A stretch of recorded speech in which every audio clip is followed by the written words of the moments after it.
As we shovel out from a major March blizzard, it's hard to remember that week back in February where temperatures soared into the 70s in the record books across the state.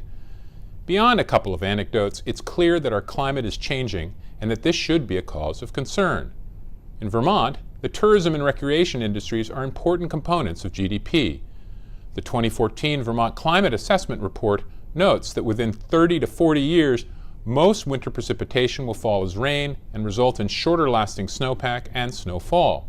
Shorter winters, of course, mean longer summers and increased summer tourism, but such shifts will undoubtedly have an impact on employment. With estimates that 1 in 10 jobs across the state are currently dependent on out-of-state visitors, these shifts need to be of concern and need to be a point of focus. On other impacts, Vermont's experience with the 2011 tropical storm Irene is indicative of the risks extreme weather events can have on communities and budgets, with the cost of recovery estimated at between $700 million and $1 billion.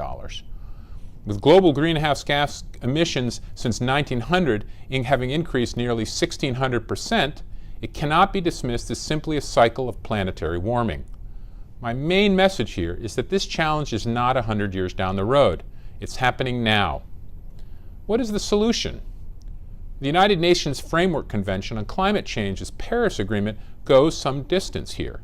But President Trump has repeatedly threatened to withdraw the U.S. from the Paris Agreement, a move that would most certainly have negative consequences for the country and for the state.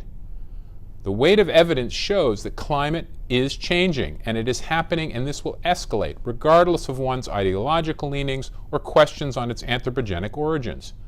What is needed for Vermont is a balanced mix of strategy, policy, and regulation. We need a climate-proof infrastructure so that it can withstand the ravages of new weather patterns. We need to continue efforts to increase energy efficiency and promote the use of renewable energy. We also need to develop plans for providing the state's future workforce with the support necessary to anticipate and adapt to jobs that will likely be different from those on the market today.